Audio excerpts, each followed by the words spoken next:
Very good morning students. Today we will be discussing about Poisson's ratio, right? तो Poisson's ratio को समझने से पहले let imagine a piece of rubber, right? ये है आपका cuboid shape का एक piece of rubber, right? Who has length L and breadth is B, right? What happens when we pull this rubber from both the sides? अगर हम इस rubber को stretch करें या पुल करें from both the sides, what happens? Its length increases, right? देखो भाई, यहाँ दोनों तरफ से हमने रबर को पुल किया तो इसका लेंथ क्या हो जाएगा? चेंज हो जाएगा, मतलब लेंथ इंक्रीज कर जाएगा, L plus delta L. But what happens? It will compress in the middle of the original length. ठीक है, यहाँ पर देख सकते हो, यहाँ पर क्या हो रहा है? Eight the middle of the original length आपका कंप्रेशन आ रहा है. ठीक है, तो अगर हम लेंथ को L पकड़ लें एंड ब्रेड्थ को अगर D पकड़ लें तो यहाँ पर change in breadth is will be represented as delta D, right?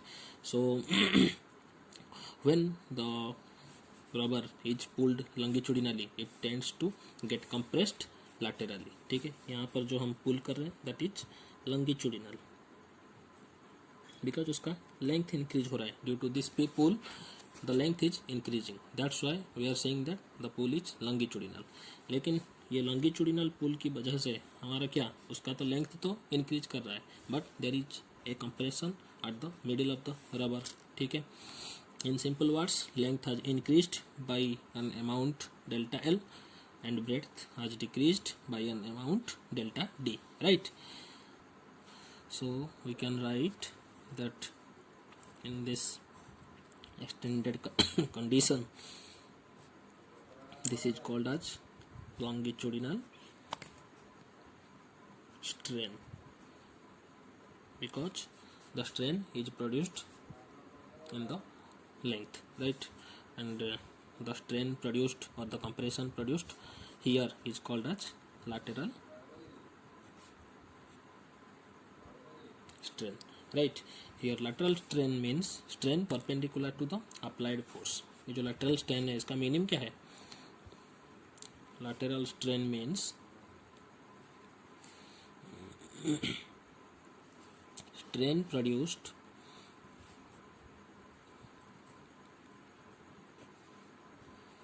perpendicular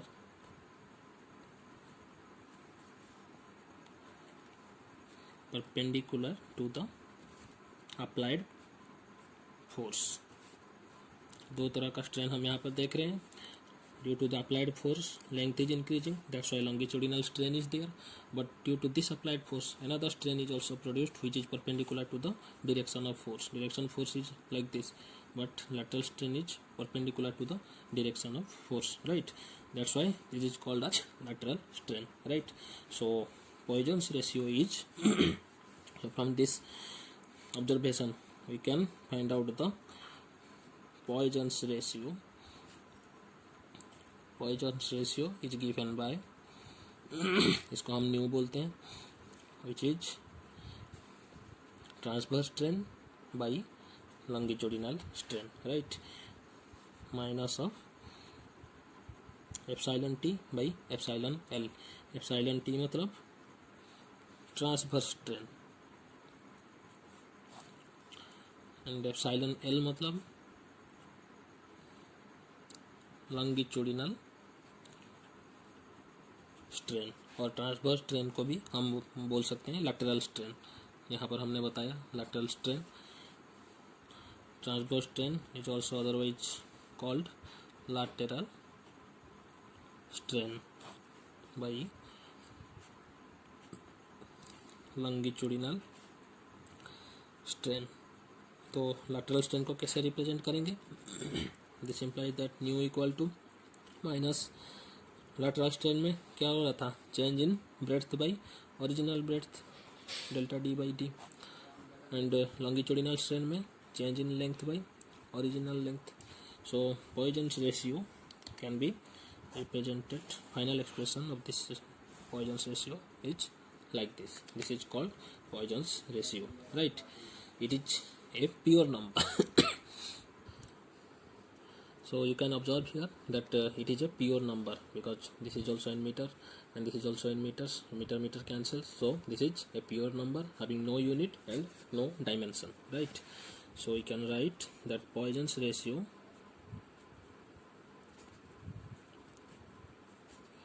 is a pure number having no unit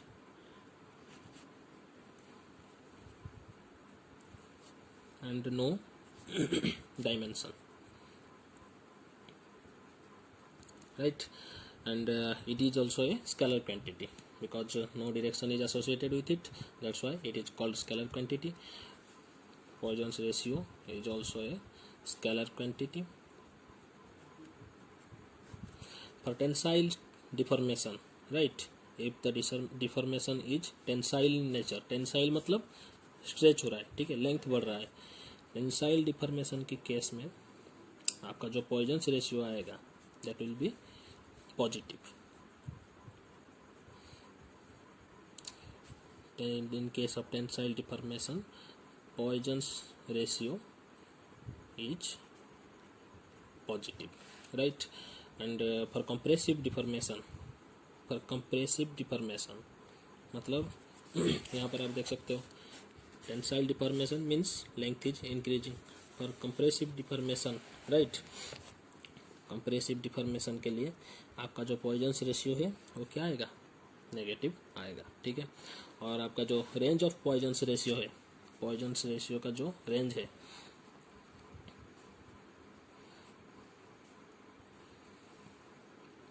वो थियोरिटिकली क्या आता है आपका -1.0 से 0.5 तक आता है, थियोरिटिकल वैल्यू है, ठीक है.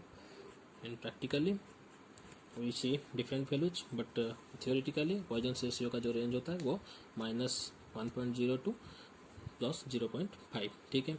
The value of Poisson's ratio depends only on the nature of the material.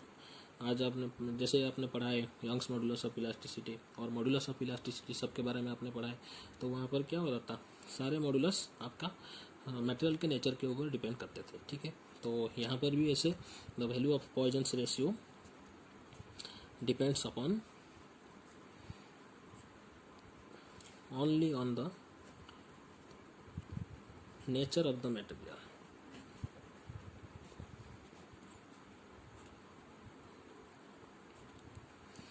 Right. So another point is there that Poisson's ratio for material remain approximately constant within its elastic limits. Right. आपका जो Poisson's ratio है वो constant रहता है with in the elastic limit of the material, ठीक है. मतलब उसका लेंथ जितना इंक्रीज होगा उसका डायमीटर उसका ब्रेड्थ उतना ही कंप्रेस होता जाएगा, ठीक है. वो एक कांस्टेंट वैल्यू में आपका कंप्रेशन एंड एलोंगेशन होता है, ठीक है, during with in its elastic limit. Elastic limit ख़त्म हो जाने के बाद उसका एलोंगेशन ज़्यादा हो सकता है, कंप्रेशन कम हो सकता है, और ऐसे भी हो सकता है एलोंगेशन कम हो लेकिन कंप्रेशन ज़्यादा हो, ठीक है, कुछ भी हो सकता है. लेकिन विद इन इलास्टिक लिमिट क्या होगा, आपका ये जितना लेंथ इंक्रीज करेगा उसी हिसाब से उसका कंप्रेशन भी डेवलप करेगा, ठीक है. आफ्टर इलास्टिक लिमिट आप उसे अगर ज़्यादा बढ़ाओगे तो मे बी कंप्रेशन बहुत ज़्यादा हो सकता है, ठीक है. That would not be in the constant value, right. So for steel आपका जो पॉइजन्स रेशियो है स्टील के लिए 0.28 से लेकर 0.30 के बीच आपका स्टील का पॉइजन्स रेशियो आता है, ठीक है. एंड फॉर एल्यूमिनियम आपका जो पॉइजन्स रेशियो है दैट इज अबाउट 0.33, ठीक है. So that's all about Poisson's ratio. Now will move forward towards the application of elastic behaviour of materials. So here is the application of elastic behaviour of materials, ठीक है. हम एक जब topic पढ़ते हैं तो उसका एप्लीकेशन क्या है उसे पहले पहचानना जरूरी है, ठीक है. तो elastic behaviour of material, different material का डिफरेंट इलास्टिक बिहेवियर हम क्यों पढ़ रहे हैं, there are some sort of applications, right. तो पहला एप्लीकेशन होगा metallic parts of machinery. The metallic parts of the machinery. So for your clear knowledge I have given you the photos of some metallic parts of machinery, and you can see and observe that when the metallic parts of the machinery are used inside an equipment, so they are never subjected to a stress beyond elastic limit. ठीक है, उनको अगर elastic limit से ज़्यादा आप stress provide करोगे, what happens, they will get permanently deformed, वो then they can affect the working ability of the machine, और जो इक्विपमेंट होता है उसका वर्क को वो अफेक्ट कर सकते हैं. ठीक है, वो अच्छी तरह से काम नहीं करेगा और उसका लॉन्जेविटी भी क्या हो जाएगा, धीरे धीरे कम हो जाएगा. That's why the metallic parts of machinery are never subjected to stress beyond elastic limit, otherwise they will get permanently deformed, right? So in the second application, the crane तो आप सबने देखा हुआ होगा, कोई ना कोई किसी ना किसी जगह क्रेन को देखा हुआ होगा. फिर भी नहीं देखे हो तो मैं आपको एक इमेज दिखा रहा हूँ. यहाँ पर देखो, दिस इज ए क्रेन. ठीक है, the crane which is used to lift and move the heavy load is provided with thick and strong metallic ropes. ठीक है, क्रेन का काम क्या है, वो लोड उठाता है. ठीक है, तो वो जो लोड उठाता है उसमें क्या यूज होता है, strong metallic ropes are used to which the load is to be lifted and attached, right? So the rope is pulled by using pulleys and motor, right? तो रोप कैसे आपका काम करता है, उसे वो जो पुल करता है उसे पुली यूज करके और मोटर यूज करके वो उसे ऊपर उठाता है. ठीक है, the thickness of the metallic rope used in the crane in order to lift a given load is decided from the knowledge of elastic limit of the material of the rope and the factor of safety, right?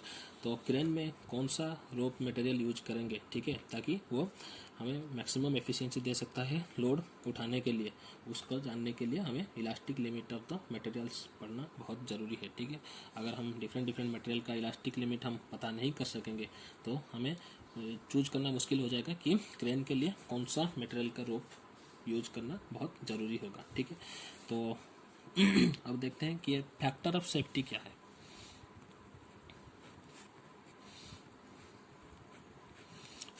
ठीक है, तो crane का काम क्या हो गया आपका, to raise the load. ठीक है, ये लोड उठाएगा. ठीक है, तो लोड उठाने के लिए हमें क्या चाहिए, रोप चाहिए. और consider a heavy stainless steel rope. ठीक है, मतलब हमें जो रोप चाहिए वो बना हुआ होगा कौन से मटेरियल से, स्टेनलेस स्टील, उस मटेरियल से हमने एक रोप बनाया. ठीक है, it is used to lift a heavy load. ये जो लोड लिफ्ट करेगा वो कितना लोड लिफ्ट करेगा, 10,000 kg. ठीक है, 10,000 kg का लोड ये लिफ्ट करेगा. ठीक है, हम एक्सपेक्ट कर रहे हैं कि ये जो स्टेनलेस स्टील का जो रोप है ये 10,000 kg मतलब 10⁴ kg भी लिख सकते हैं इसे. ठीक है, इस अमाउंट का लोड को ये क्या करेगा, ऊपर उठाएगा. ठीक है, तो elastic limit of stainless steel का जो मटेरियल है उसका इलास्टिक लिमिट भी दे दिया है 3 × 10⁸ न्यूटन पर मीटर स्क्वायर. ठीक है, तो आपका जो हमें ये निकालना है कि जो रोप हम बनाएंगे स्टेनलेस स्टील से उसका रेडियस कितना होना चाहिए ताकि ये 10⁴ kg का लोड उठा सके आराम से. ठीक है, विदाउट एनी ब्रेकेज और विदाउट एनी डिफॉर्मेशन और ऑफ इलास्टिक लिमिट. ठीक है, तो कैसे निकालेंगे, देखो, we obviously not that the rope does not deform permanently. ठीक है, ये परमानेंटली डिफॉर्म नहीं होना चाहिए. ठीक है, तो इसका जो रोप का जो यील्ड स्ट्रेंथ होगा वो that will be equal to the elastic limit of the stainless steel. ठीक है, तो इसका जो इलास्टिक लिमिट होगा रोप का यील्ड पॉइंट भी उतना होना चाहिए. ठीक है, तो if R be the radius of steel rope, पकड़ लो, R is the radius of steel rope. ठीक है, तो यील्ड स्ट्रेंथ क्या होगा, yield strength will be load to be lifted, कितना लोड उठाएंगे, divided by area of cross section. ठीक है, फोर्स बाय एरिया. हमने बताया यील्ड स्ट्रेंथ मतलब क्या है, इसके बाद आपका इलास्टिक रिफॉर्मेशन नहीं हो सकता, ठीक है। Body deform its shape and size and it can not regain its original shape and size after this limit, ठीक है। तो इसको हम इलास्टिक लिमिट के साथ ही मानकर चलते हैं, क्योंकि यील्ड स्ट्रेंथ के बाद आपका डिफॉर्मेशन हो जाएगा। तो हमें जो लोड उठाना पड़ेगा, ठीक है, वो कितना प्रेशर प्रोवाइड करेगा रोप के ऊपर, उसका इलास्टिक लिमिट तक का ही प्रेशर प्रोवाइड करेगा, यही मानकर चलते हैं। क्योंकि उससे अगर ज़्यादा प्रेशर हो गया तो ये रोप टूट सकता है और वो डिफॉर्म हो सकता है, ठीक है। तो ये हो गया force by cross sectional area which is pressure, ठीक है, which will be equal to the yield strength. Load to be lifted means mg, उसका वेट होगा, area of cross section pi r square, ठीक है। रोप का स्ट्रक्चर ऐसा होता है, ठीक है। तो cross sectional area is this, if r is the radius then area will be pi r square.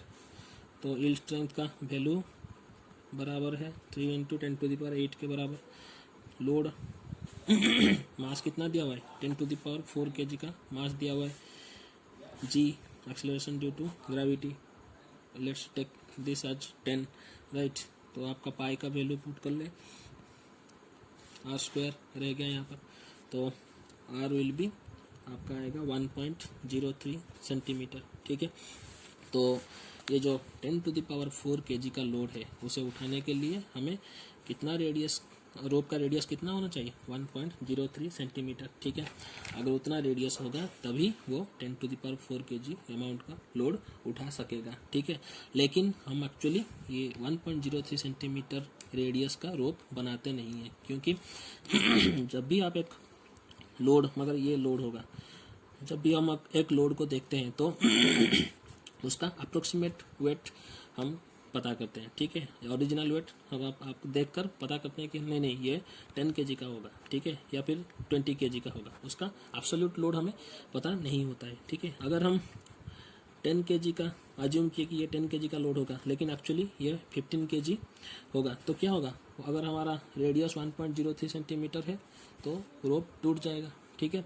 तो इसी को नज़र में रखते हुए हम क्या करते हैं, अगर 10⁴ kg का लोड हमें उठाना है तो हम इसका रेडियस को इस 1.03 सेंटीमीटर से थोड़ा ज़्यादा रखते हैं, ठीक है, तो ताकि ये 10 गुना ज़्यादा लोड उठा सके, ठीक है। अगर कोई मिसकैलकुलेशन कभी कभार हो गया कि अगर जो भी क्रेन को जो ऑपरेट कर रहा है वो अगर ठीक से एग्जामिन नहीं कर पाया कि ये लोड 10 kg है या 20 kg है, 30 kg है, तो आपके रोप को कोई भी नुकसान ना हो, that is called factor of safety, ठीक है। ये जो फैक्टर ऑफ सेफ्टी होता है वो हमेशा 10 गुना होता है, ठीक है। मतलब अगर 10⁴ kg का वेट के लिए आपका रेडियस होना है रोप का 1.03 सेंटीमीटर, तो हम क्या करते हैं, उसका रेडियस बना लेते हैं 3 सेंटीमीटर, ठीक है। क्योंकि अगर ज़्यादा रेडियस अब अगर आप रोप बना चुके होंगे तो फिर क्या होगा, ये 10 गुना 10⁴ kg 10 गुना ज़्यादा वेट उठा सकेगा, ठीक है। अगर कोई बाई मिस्टेक आप 10⁴ kg से ज़्यादा वेट भी आप उठा लो तो फिर आपका रोप को कोई नुकसान नहीं पहुंचेगा, ठीक है। तो फैक्टर ऑफ सेफ्टी हमेशा लगा रहता है। तो दो we may not attach a load of more than 10⁴ kg, but actually the rope is designed for a safety factor of 10, that is a thicker rope of radius about 3 centimeter is recommended, ठीक है। तो ये जो एक single wire of the radius would practically भी है rigid rod, ठीक है। तो ये जो रोप 3 सेंटीमीटर का हम बनाते हैं वो एक सिंगल वायर नहीं होता, ठीक है, that is a combination of different wires, ठीक है। आपका जो वायर होते हैं वो कंबाइन होके बनाया जाता है रोप को, ठीक है। आप देखे होंगे ऐसे ऐसे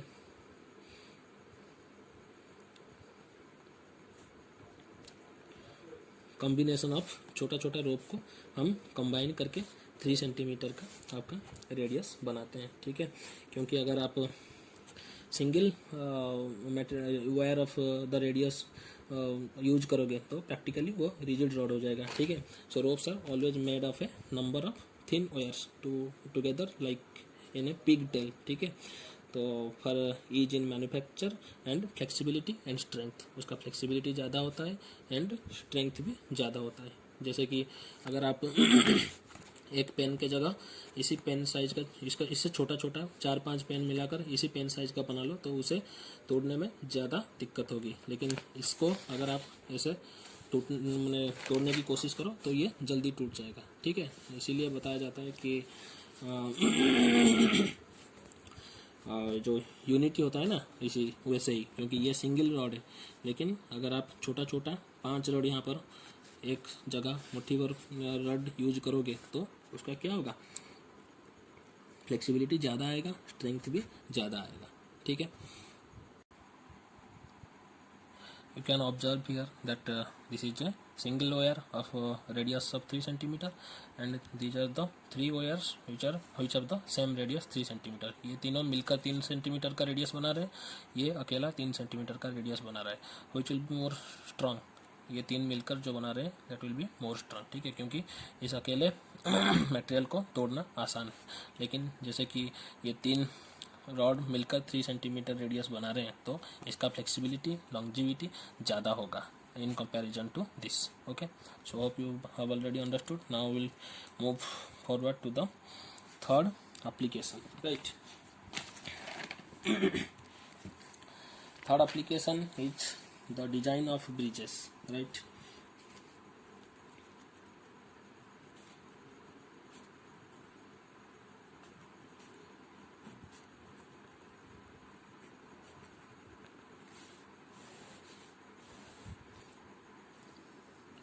सो डिज़ाइन जो बनाते हैं ब्रिज को बनाने के लिए, पहले देखो कि अगर हम इस टाइप का मटेरियल यूज करें ब्रिज बनाने के लिए, विच इज कॉल्ड एज बार, ठीक है, जिसका लेंथ होगा L। अगर ऐसे बार यूज करें तो प्रॉब्लम क्या होता है, in this case when ever the load is applied, ठीक है, जब आपका लोड अप्लाई होता है तो बार में क्या हो जाता है, बेंडिंग आ जाता है, ठीक है। मतलब आपका जो बार है that bends like this, right, when we apply a load here.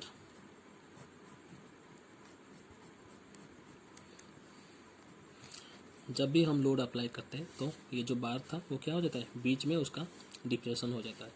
सो यहाँ पर आपका कंप्रेशन एंड यहाँ पर क्या होता है, आपका टेंशन क्रिएट होता है, ठीक है। तो अगर हम चेक करें कि इसका डिप्रेशन कितना हुआ तो यहाँ से यहाँ तक का हम बोलेंगे डिप्रेशन इज डेल्टा। देखो बार था यहाँ पर, मतलब सेंटर ऑफ मास बार का कहाँ पर था, यहाँ पर, लेकिन after we apply the load what happens, the centre of mass shifted towards this. तो कितना शिफ्ट हुआ उसे बोलते हैं डिप्रेशन, कितना डिप्रेशन हुआ, ठीक है। तो डिप्रेशन को अगर डेल्टा के हिसाब से हम एक्सप्रेस करते हैं तो उसका वैल्यू कितना आएगा, कैसे, कितना डिप्रेशन हुआ कैसे निकालते हैं, उसका फार्मूला है WL/4YBDQ, ठीक है। This is the expression for depression produced in a bar of length L and breadth B and depth D, right. So यहाँ पर देखो, in order to small depression delta, मतलब डिप्रेशन कम करने के लिए हमें करना क्या पड़ेगा, क्योंकि अगर हम ऐसे ब्रिज को डिजाइन कर रहे हैं लाइक ए रेक्टेंगुलर बार, तो हमें क्या चाहिए, अगर लोड पड़े उसके ऊपर तो डिप्रेशन उसका सबसे कम हो, ठीक है। और मतलब कभी अगर force of strongly blowing wind और लोड ऑफ हैवी ट्रैफिक और load of its own wait वो उसके ऊपर अफेक्ट ना कर पाए, ठीक है, उसका डिप्रेशन सबसे कम हो। तो डिप्रेशन कम कब होगा, जब L शुड बी स्मॉल, ठीक है, और we can say Y should be large, और we can say B should be large, और we can say D should be large, ठीक है। अगर ये न्यूमरेटर है, दिस इज डिनोमिनेटर, अगर न्यूमरेटर का वैल्यू कम करो तो फ्रैक्शन का वैल्यू भी कम हो जाता है, तो डेल्टा विल बी लेस। अगर डिनोमिनेटर का वैल्यू बढ़ाओ तो डेल्टा विल बी लेस, तो Y को भी बढ़ाकर हम डेल्टा लेस कर सकते हैं, ब्रेड्थ को बढ़ाकर भी हम डेल्टा लेस कर सकते हैं, एंड वो क्या डेप्थ को भी बढ़ाकर हम डेल्टा लेस कर सकते हैं। लेकिन इन चारों में से किसको करना सबसे ज़्यादा इफेक्टिव होगा, ठीक है। पहले देख लो कौन से 4 चीज़ हम कर सकते हैं उसका डिप्रेशन कम करने के लिए। in order to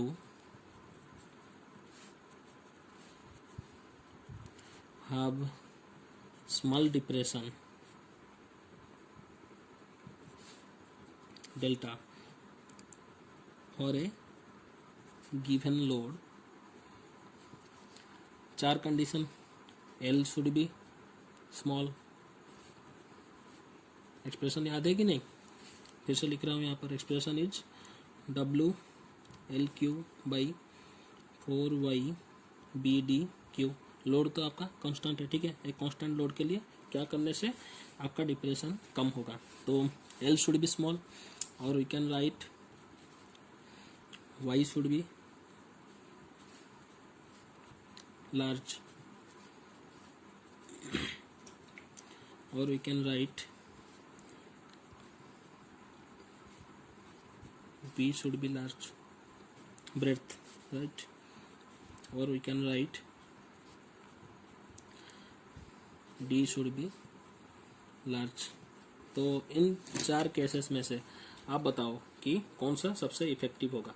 the most effective way is to reduce depression in the beam is to have large depth D as compare to its breadth, ठीक है, ब्रेड्थ या यंग्स मॉडुलस को बढ़ाने से उससे ज़्यादा फायदेमंद क्या होगा अगर आप डेप्थ को बढ़ाओ, क्योंकि डेप्थ का यहाँ पर क्या दिया हुआ है, क्यूब दिया हुआ है, ठीक है, डी क्यू दिया हुआ है, ठीक है, तो अगर आप 2 गुना डेप्थ बढ़ाओगे तो ये कितना कम हो जाएगा, 8 गुना कम हो जाएगा। अगर आप 3 गुना डेप्थ बढ़ाओगे तो डिप्रेशन कितना हो जाएगा, 27 टाइम्स लेस, ठीक है, क्योंकि ये जो पावर क्यू है वो बहुत एक्सपोनेंशियली इंक्रीज कर रहा है, सॉरी डिक्रीज कर रहा है आपका डिप्रेशन को, ठीक है। तो लेकिन डी अगर हम बढ़ाएंगे फिर भी उसका एक लिमिट होना चाहिए।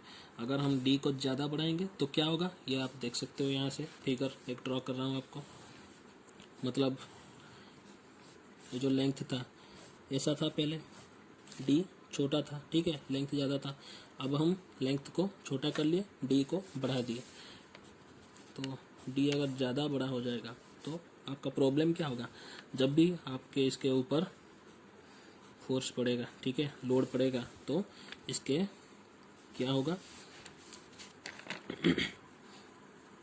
बॉकलिंग क्रिएट होगा इसमें, ठीक है, इसे क्या बोलते हैं हम, बॉकलिंग। उसका इफेक्ट कैसे होता है, ऐसे देखो,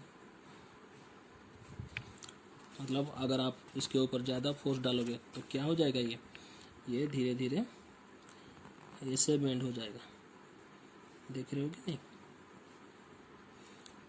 समझ रहे हो, मतलब इसे अगर आप दोनों तरह से कंप्रेस करो तो क्या हो जाएगा, ये बीच वाला पोर्शन ऐसे निकल आएगा साइड से, ठीक है, इस इफेक्ट को क्या बोलते हैं, बकलिंग का बोलते हैं, बकलिंग बोलते हैं इसे, ठीक है। So to compromise between depth and breadth and to check this buckling, ठीक है, a beam is made by using I shaped. तो हम जब भी कोई पिलर वगैरह ब्रिज वगैरह यूज करते हैं, हम आई शेप्ड का यूज करते हैं, उसका जो शेप होता है आई शेप का पिलर यूज करते हैं, ठीक है। और we can say the section provides a large, ये जो आई शेप का जो पिलर है वो क्या करता है, हमें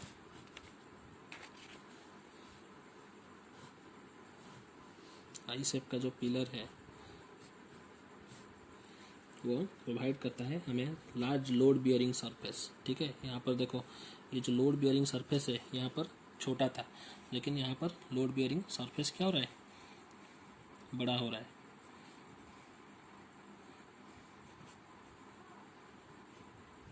ठीक है, यहाँ पर लोड बियरिंग सरफेस बड़ा हो रहा है, एंड जो आपका डेप्थ है that is enough to prevent bending, ठीक है, ये जो डेप्थ है एनफ टू प्रिवेंट बेंडिंग, ठीक है। So this shape reduces the weight of the beam without sacrificing the strength and hence reduces the cost, ठीक है। ये जो शेप है वो क्या करता है, ये रिड्यूस कर देता है वेट ऑफ द बीम को, बीम का जो वेट है वो रिड्यूस कर देता है, and without sacrificing the strength, ठीक है, स्ट्रेंथ उसका उतना ही रहता है लेकिन रिड्यूस कर देता है क्या, उसका वेट को, hence reduces the cost also, ठीक है। तो this type of section is used actually in the cases of bridge, right. और पिलर के केस में भी हम डिफरेंट टाइप्स ऑफ शेप का पिलर यूज करते हैं, जैसे this type of pillar use तो करते थे पहले, लेकिन अभी क्या यूज कर रहे हैं, this type of pillar is used, right. Actually ये थोड़ा पतला हो गया, ठीक है, आप देख सकते हो यहाँ से this type of pillars are generally used. यहाँ पर भी देख सकते हो इसका जो लोड बियरिंग एरिया है that is more than this cylindrical area, right. And उसका जो डेप्थ है that is also enough to prevent the bending. So before building a bridge following things are taken in to account. तो क्या क्या चीज़ हमें ध्यान देने की कोशिश करना है, the conditions under which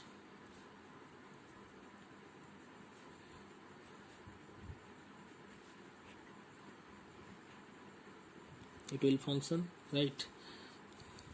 the cost के ऊपर ध्यान देना है, कॉस्ट एंड कितने टाइम लॉन्ग पीरियड, उसका ड्यूरेशन कितना है, कितने टाइम के लिए यूज करना है, उसको भी ध्यान में रखना है, ठीक है। एंड रिलायबिलिटी ऑफ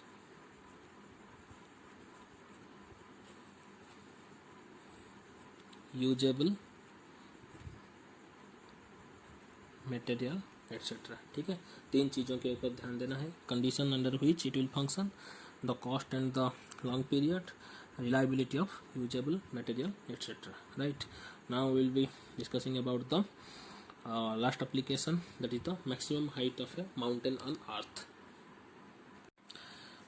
तो अब देखते हैं कि अर्थ के ऊपर एक माउंटेन का हाइट ज़्यादा से ज़्यादा कितना हो सकता है, ठीक है। तो maximum height of a mountain on earth can be estimated from the elastic behaviour of earth, ठीक है। जैसे कि मान लो ये आपका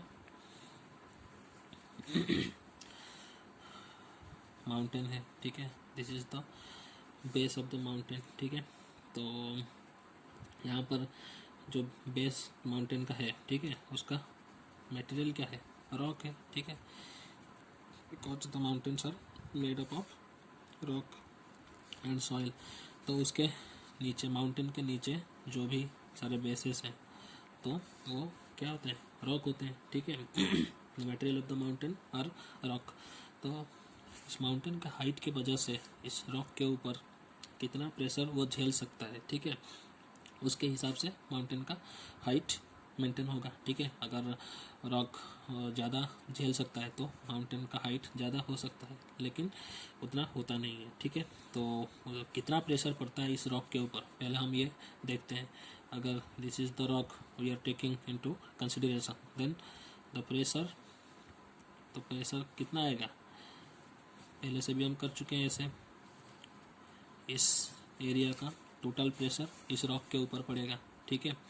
तो अगर इस एरिया का हाइट है आपका h, ठीक है, then pressure on the rock will be h rho g, p will be equal to h rho g, ठीक है, वेयर h इज द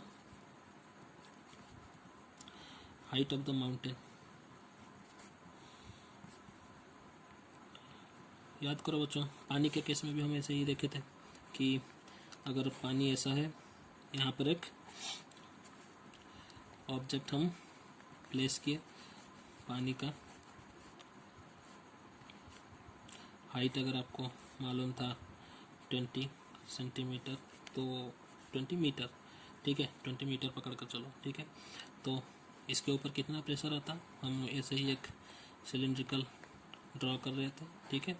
तो वहाँ पर बता रहे थे कि h rho g will be the pressure, ठीक है। तो उसी के हिसाब से यहाँ पर भी ये रॉक है आपका, तो रॉक के ऊपर कितना प्रेशर आएगा, इतना, यहाँ ये जो एरिया है, इसके एरिया के भीतर जितना भी मटेरियल होंगे वो सारे प्रेशर डालेंगे रॉक के ऊपर, ठीक है। तो अगर इस टोटल एरिया को हम एक सिलेंडर के हिसाब से इमेजिन कर लें, तो pressure will be H rho g, height of the H is equal to height of the mountain, ठीक है, rho equal to density of the material of the mountain,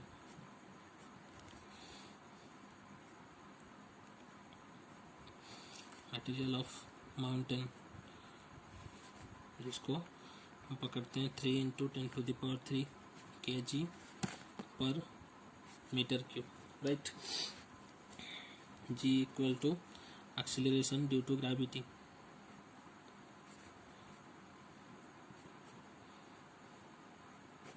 so due to the height of mountain the pressure is produced on the rock, जिसका value कितना है h rho g।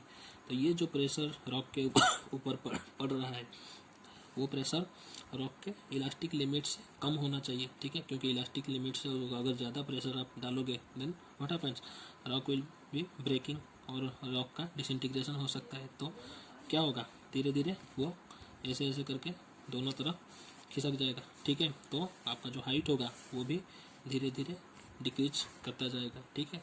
तो to maintain this height, तो ये जो pressure develop हो रहा है due to the height of the earth, sorry mountain, तो रॉक के ऊपर जो प्रेशर डेवलप होगा that should be the equal to the elastic limit of the rock. तो हम यहाँ पर लिख सकते हैं कि देयरफॉर h rho g जो प्रेशर होगा that should be less than the elastic limit of the rock, ठीक है। Elastic limit of the rock कितना है 3 इंटू 10⁸ न्यूटन पर मीटर स्क्वायर, ठीक है। तो हम डायरेक्टली प्लेस कर दिए तो हाइट कितना होगा, height should be 3 into 10⁸ by ये जो रो जी है ये यहाँ पर आपका आकर मल्टीप्लाई हो गया, ठीक है। This implies that h should be less than 3 into 10⁸। Rho का वैल्यू कितने दिया है, density of the material 3 into 10⁻³ kilogram metre to the power -3, ठीक है। ये 3 इंटू 10⁸ एंड 3 इंटू 10⁻³ में आप कंफ्यूज मत हो। 3 into 10⁸ is the what elastic limit of the rock, ठीक है। लेकिन ये जो रो है density of the material of the mountain 3 into 10⁻³ kilogram metre to the power -3, ठीक है। ये न्यूटन पर मीटर स्क्वायर में है, ठीक है। This is the elastic limit, ये होगा आपका किलोग्राम पर मीटर क्यूब, ठीक है। ये डेंसिटी है, ठीक है। तो जी के बदले हम लिख सकते हैं acceleration due to gravity as 10। तो अगर आप इसे सिंप्लीफाई करोगे तो h will be less than 10⁴ metre और यू कैन से 10 किलोमीटर, ठीक है। तो which is nearly the height of Mount Everest. Mount Everest का जो हाइट है दैट इज अराउंड 8400 मीटर और 8.4 किलोमीटर का उसका माउंट एवरेस्ट का हाइट है, ठीक है। तो आपका सबसे ज़्यादा हाइट कितना हो सकता है 10 किलोमीटर। अगर उससे ज़्यादा हाइट हुआ तो फिर आपका जो माउंटेन है उसका स्टेबिलिटी नहीं रहेगा। तो generally on the earth crust we don't see the height of a mountain above then 10 kilometre, ठीक है। 10 किलोमीटर से ज़्यादा वाला हाइट वाला माउंटेन आपको दिखाई नहीं देगा, क्योंकि माउंट एवरेस्ट का सबसे ज़्यादा हाइट होता है 8.4 किलोमीटर, ठीक है। So that's all for today students, hope you have all understood all the concepts. Thank you for watching, have a nice day.